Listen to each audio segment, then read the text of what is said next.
Good evening and welcome to the Business Day. I'm Herman Green.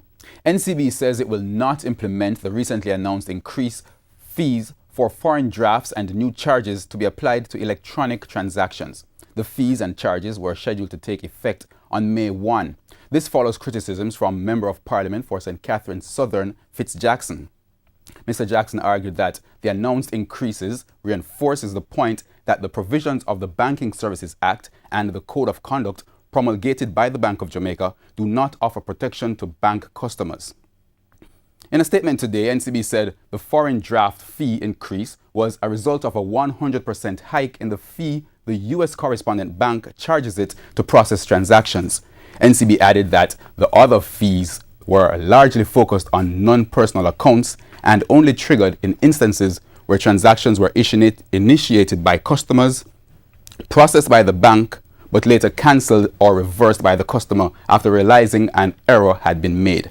NCB said it would have already incurred the cost to process the transaction before the reversal or cancellation of the transaction. Oil prices. Officials at the nation's largest bank, NCB, are defending their position on bank fees. CEO of NCB Group, Patrick Hilton, says the free market and competition are the factors which should determine bank fees.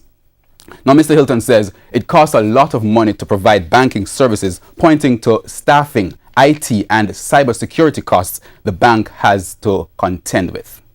Consumer protection, I'm all for transparency. I'm all for having an arrangement where the customer's interest can be, protected, right? In some countries they have like a banking ombudsman, right? But I don't think that legislating the specific provision of a service is the way to go, right? Because essentially what you're doing is you're not facilitating competition on the free market.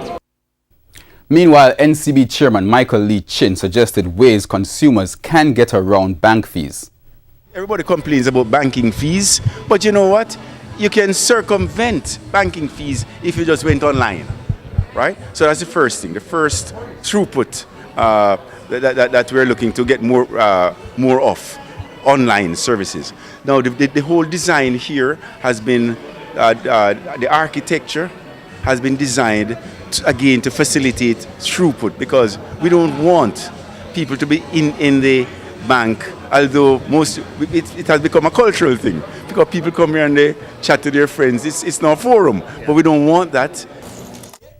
The bank executives were speaking at the official opening of NCB's Banking and Financial Services Center in Fairview, Montego Bay, St. James last week.